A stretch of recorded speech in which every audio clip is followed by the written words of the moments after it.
பேழை பெருமாள் திருமொழி பார்க்கலாம். இது வந்து ஒரு பக்தி இலக்கியம். பெருமாள் திருமொழி என்ற இலக்கியத்தை எழுதினவர் குலசேகர ஆழ்வார்.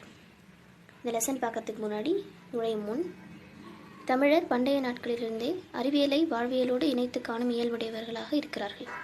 அப்படின்னா பண்டைய காலம்னா முன்னாடி இருந்தே தமிழர்கள் வந்து அந்த காலத்திலிருந்தே அறிவியலை நம்ம வாழ்க்கையோடு கம்பேர் பண்ணி பார்க்குற அந்த தன்மை அப்போவே அவங்களுக்கு இருந்தது. சயின்ஸையும் நம்ம வாழ்க்கையோடு கம்பேர் பண்ணி பார்க்குற அந்த இயல்பு அவங்கக்கிட்ட இருந்தது. சங்க இலக்கியத்தில் அறிவியல் கருத்துக்கள் நிறைந்துள்ளன. அதோட விளைவாக சங்க இலக்கியங்கள் நிறைய இதில் வந்து அறிவியல் கருத்துக்கள் இருக்குது. இப்போ எக்ஸாம்பிள் பார்த்தோன்னா, திருக்குறளில் வந்து சுழன்றும் ஏற்பின துலக்கம் அப்படின்னு சொன்னாங்க. இப்போ சுழல்றதுனாலே உருண்டை இருக்கிறது. அப்போ திருவள்ளுவர் ஃபஸ்ட்டே உலகம் உருண்டை அப்படின்றத கண்டுபிடிச்சிருக்காரு. அப்போது சங்க காலத்திலே அறிவியல் கருத்துக்கள்லாம் அந்த இலக்கியங்கள் கூடயே நிறைய நிறைந்திருக்கு. அதற்கு இணையாக பக்தி இலக்கியங்களிலும் அறிவியல் கருத்துக்கள் சேர்ந்திருக்கின்றன. அதுக்கு ஈக்குவலாக பக்தி இலக்கியங்கள்லையும் அறிவியல் கருத்துக்கள் வந்து இருக்குது. இப்போது பெருமாள் திருமொழி இதுவும் வந்து பக்தி இலக்கியம். இதில் இருக்கிற அறிவியல் கருத்தை தான் நம்ம பார்க்க போகிறோம். இது மனப்பாட பகுதி. வாளால் அறுத்து சுடினும் மருத்துவன்பால். இப்போ வாளால் அறுத்து சுடினும்னா சுட்டாலும் அப்படின்னா நம்மளை கஷ்டப்படுத்துறது அப்படின்ட்டு. இப்போ வாளால் கத்தியால் அறுத்து நம்மளை கஷ்டப்படுத்தினாலும் மருத்துவன்பால், மருத்துவன் அதாவது டாக்டர், மருத்துவர் வந்து நம்மளை அந்த மாதிரி வாளால் அறுத்து கஷ்டப்படுத்தினாலும் மாளாத காதல் நோயாளன் போல். நம்மளை அப்படி கஷ்டப்படுத்தினாலும் அது ஏதோ நம்ம நல்லதுக்காகத்தான் அப்படின்னு உணர்ந்து அந்த நோயாளி வந்து டாக்டர் மேலே ரொம்ப கோவப்படாமல் அன்பாக தான் இருப்பார். ஏன்னா நம்ம நல்லதுக்காக தானே அப்படி கஷ்டப்படுத்துகிறாரு அப்படின்னு சொல்லிட்டு. அதே போல் நோயாளன் போல் மாயத்தால் மீளா துயர்தரினும் வித்வ கோட்டம்மா. மாயத்தால் அப்படின்றது இங்கே விளையாட்டுக்கு. மீளா அப்படின்னா ரொம்ப மீளாத, வெளியே வர முடியாத, துயர்தரினும் துன்பத்தை கொடுத்தாலும் அப்படின்னு அர்த்தம். அப்போது விளையாட்டாக நீ வந்து எனக்கு ரொம்ப மீள முடியாத துன்பத்தை கொடுத்தாலும் வித்வ கோட்டம்மா. வித்வ கோட்டமான என்னென்னா, வித்துவ கோடு அப்படின்னு ஒரு ஊர். அந்த ஊரில் வந்து இருக்கிற சாமியை தான் அன்னையா நினச்சி அம்மா அப்படின்னு சொல்லிட்டு பாடியிருக்காங்க. நீ ஆளா உனதருளே பார்ப்பேன் அடியேனே அப்படின்னா, நீ வந்து எனக்கு அவ்வளோ கஷ்டத்தை கொடுத்தாலும் நான் உன்னோட அருளையை தான் பார்த்துட்ருப்பேன், உன்னோட அடிமை, உன்னோட அடியேன், உன்னோட சிஷியன் அப்படின்ட்டு சொல்கிறாங்க. இப்போ இதில் ரெண்டு விஷயத்தை கம்பேர் பண்ணுறாங்க. போல்னாலே கம்பேரிசன்.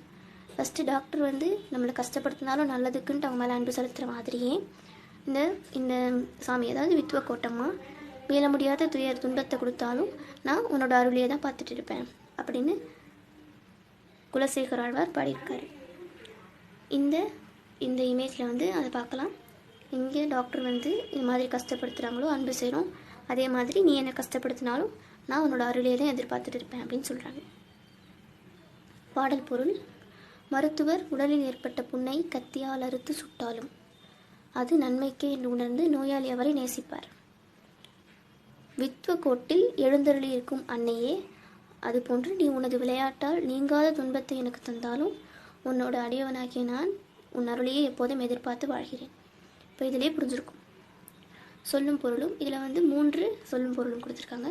சுடினும் அப்படின்னா சுட்டாலும் கஷ்டப்படுத்தினாலும். மாளாத அப்படின்னா தீராத அன்பு. மாயம்னா விளையாட்டு. அடுத்தது, வித்துவக்கோடு என்னும் ஊர் கேரள மாநிலத்தில் பாலக்காடு மாவட்டத்தில் உள்ளது. கேரளாவில் வந்து பாலக்காடு அப்படின்ற டிஸ்ட்ரிக்டில் வித்துவக்கோடுன்ற ஊர் இருக்குது. குலசேகர ஆழ்வார் அங்குள்ள இறைவனான உய்ய வந்த பெருமாளை அன்னையாக உருவகித்து பாடுகிறார். இதில் உய்ய அப்படின்னா என்னென்னா வாழை. அப்போது அந்த ஊரில் தான் இருக்குது அந்த சாமி சிலை, அந்த கோவில். அப்படின்னா அந்த ஊருக்கு வாழ வந்த பெருமாள், அந்த ஊருக்கு வாழ வந்த பெருமாளை அன்னையாக அவர் வந்து இமேஜின் பண்ணிவிட்டு இந்த பாடல் எழுதியிருக்காரு. அடுத்தது நூல்வெளி பார்ப்போம். 4000 திவ்ய பிரபந்தத்தில் முதல் 1691வது பாசுரம் பாடப்பகுதியில் கொடுக்கப்பட்டுள்ளது. மொத்தமாக எத்தனை இருக்குன்னா 4000 திவ்ய பிரபந்தம். அதில் ஃபஸ்ட்டு 1000, முதல் 1000ல் இருக்கிற 691வது பாசுரம்னா பாடல் எண். இப்போ 691 அந்த பாடல் வந்து நம்மளுக்கு இங்கே பாடப்பகுதியில் கொடுத்துருக்காங்க. பெருமாள் திருமொழி 4000 திவ்ய பிரபந்தத்தில் 5ஆம் திருமொழியாக உள்ளது. அந்த 4000 பிரபந்தத்தில் இருக்கிறதுல பெருமாள் திருமொழி 5வது திருமொழியாக இருக்குது அப்படின்னு சொல்கிறாங்க. இதில் 105 பாடல்கள் இருக்குது. அந்த 5வது திருமொழியில் 105 பாடல்கள் இருக்குது. இதை பாடியவர், இதை எழுதினது வந்து குலசேகர ஆழ்வார். குலசேகர ஆழ்வார் வந்து 8ஆம் நூற்றாண்டில் வாழ்ந்தவர். அவரோட காலம் 8ஆம் நூற்றாண்டு.